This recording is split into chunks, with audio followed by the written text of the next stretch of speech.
Important supplements. I was planning on making a video about this where I'm actually going to sit down and then show the bottles to you, but I think that I'm going to make a precursor to that actual video, and this video is going to be just as good. I'm going to go through around 90% of the information. It's going to be just as valuable, but instead of actually showing you all the bottles, I'm just going to name the supplements.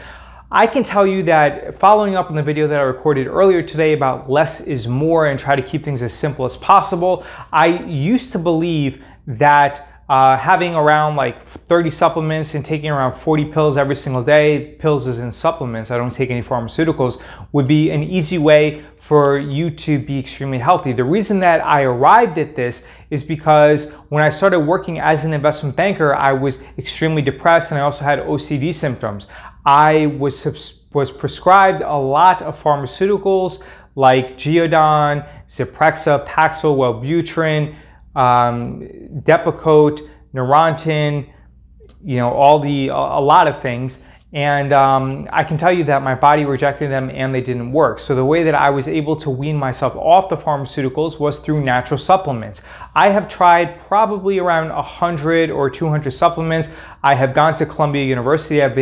I've had intravenous ketamine transfusions. I have had transcranial magnetic stimulation. I have had cognitive behavioral therapy.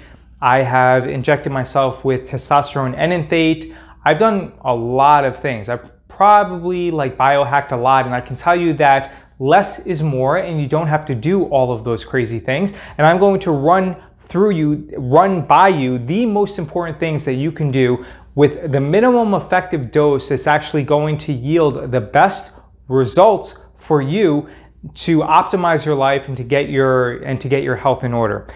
So as far as supplements are concerned, I would highly recommend D3 and K2. You want to take D3, you don't want to take D2. So D3 and K2, you need to take D3 and K2 with the magnesium supplement. Generally, magnesium malate is good. You don't want to take magnesium oxide because it's not well absorbed. So magnesium malate is very, very good. I would take D3 and K2 with magnesium. You might be able to find all of these things, the D3, K2, and magnesium in one supplement. I know that you can find the D3 and K2 combined in one supplement. The reason why you want to take this is because D3 is actually a steroid and it controls a lot of the reactions in your body.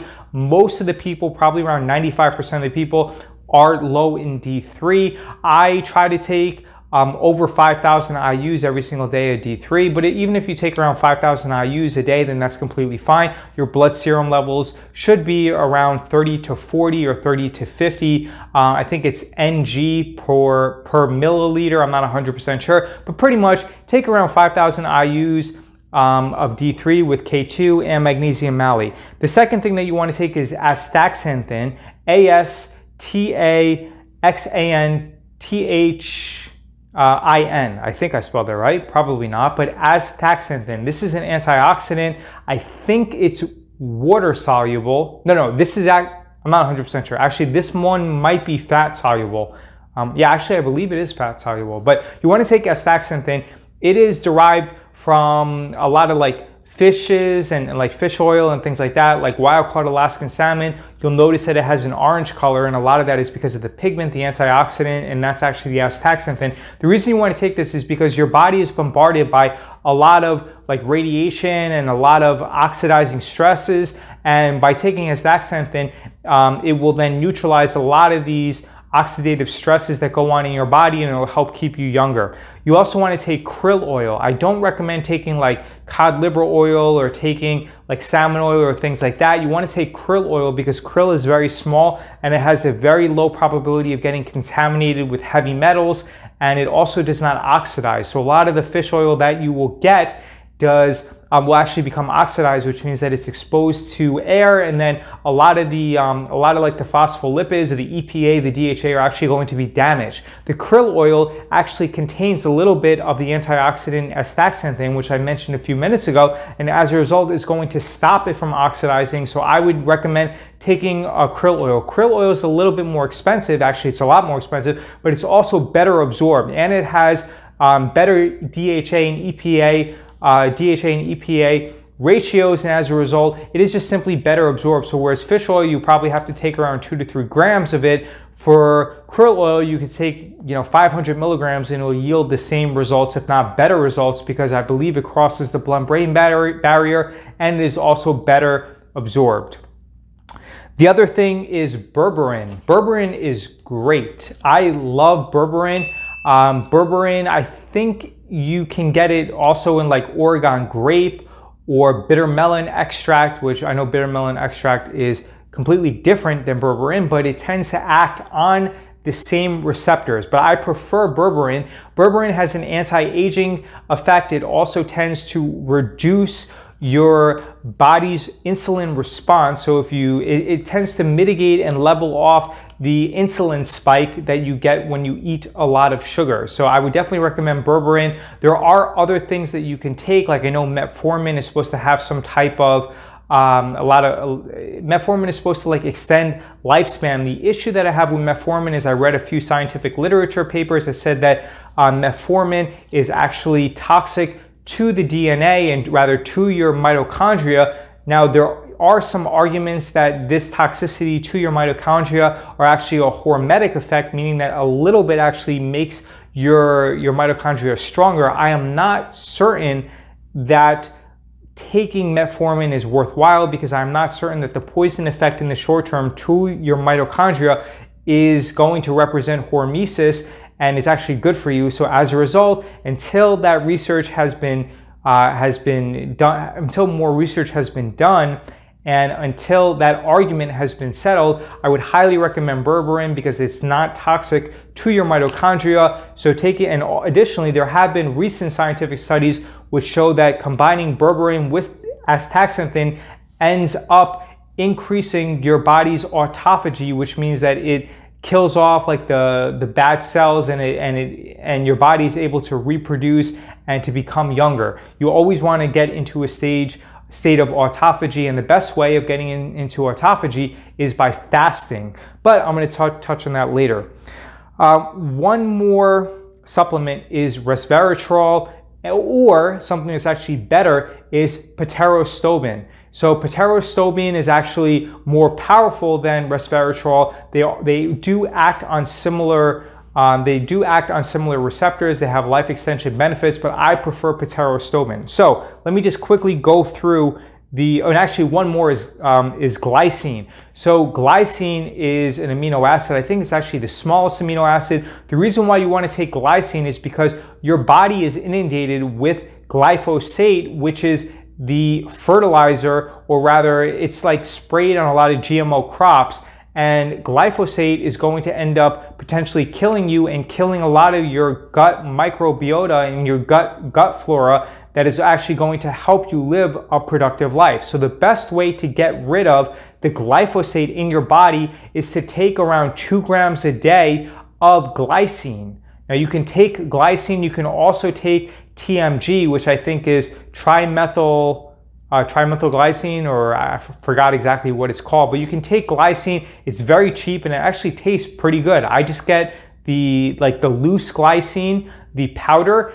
It's not really powder, it kind of looks like sugar particles, and I take like 2 grams a day or 1 gram a day, and it tastes pretty good, and it actually has very good life extension properties. The other awesome thing about glycine is that it equals out your ratio of glycine to methionine ratio, which methionine, one of the big things about meat eaters, where they tell you that you shouldn't eat that much meat, is that your body's consuming meat and it's then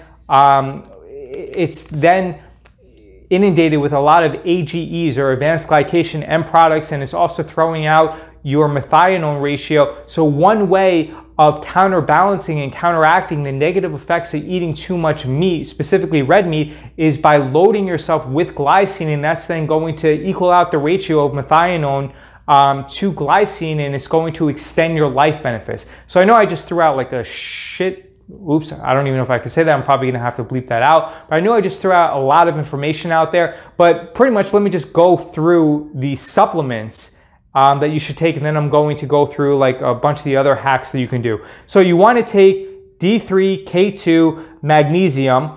You also want to take astaxanthin. You want to take krill oil. You want to take berberine. You want to take pterostilbene, and you want to take glycine. Those are the only supplements that you need. So you have the healthy fats for your brain, where you have the krill oil, you have the antioxidants, you have the pterostilbene, which is an antioxidant. You also have the astaxathin, and then you also are able to increase your vitamin D3 levels with the D3, K2, and magnesium, and you're able to get the life extension benefits by loading yourself up with glycine. Now, what are some other things that you can do?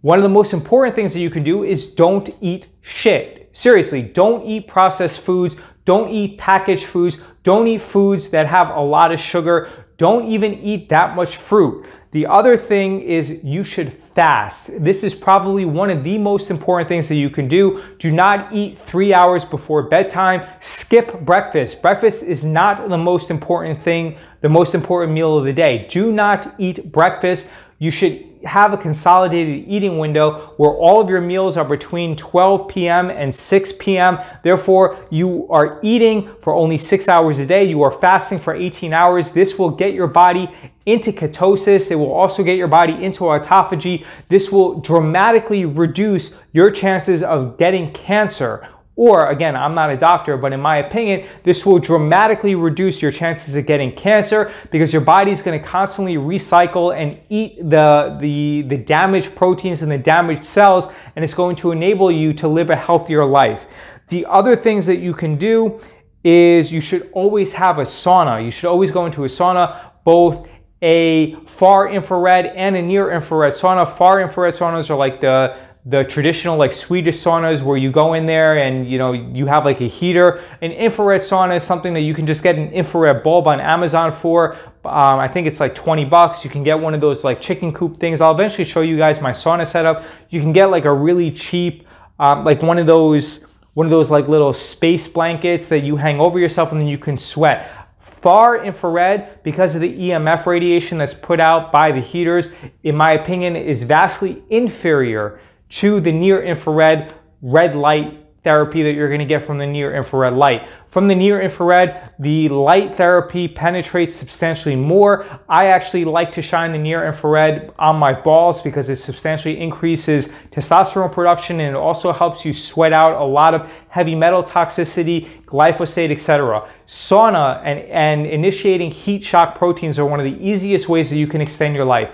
The next thing that you should do is you should take cold showers. What I like to do is I like to hop in the sauna and then I jump in a cold shower and then I repeat that cycle a few times for about 30 to 45 minutes. By alternating between the heat shock proteins and the cold shock proteins, which are then going to produce brown adipose tissue, you are substantially increasing your density population of mitochondria. And as a result, you are dramatically increasing your health. One of the best ways that you can lose weight is by taking cold showers. There have been studies that cold showers dramatically improve the symptoms that you're experiencing from depression and OCD, or maybe not OCD, but I know that they dramatically improve the symptoms of depression. So take cold showers, do near infrared and far infrared saunas. Again, near infrared saunas, you can go on Amazon, you can buy a near infrared bulb for like $20 or $25. You can buy one of those like holsters where you can clamp it on and boom, you have a near infrared sauna. It doesn't have to be complicated. And yeah, I think that's pretty much it. Remember, so let me just go through this. This is a lot of information. So important supplements: D3, K2, magnesium, astaxanthin, krill oil, berberine, glycine, all right, and pterostilbene. Also, don't eat shit. It's much more important to remember what not to eat than what to eat. You should fast. You should have a consolidated eating window, specifically 6 hours in total from about 12 to 6 p.m. would be ideal. You should not eat anything 3 hours before bedtime. You should do a sauna, far infrared or near infrared, or actually doing both is better. Take cold showers. That's funny. Cold water immersions are ideal. They're going to help you live a longer and healthier life and a more prosperous life. So that's pretty much it. David Jaffe with beststockstrategy.com. If you have any questions, please leave a comment below. Please like this video. It helps with the YouTube algorithm. And if you have any questions, I'm here to help you.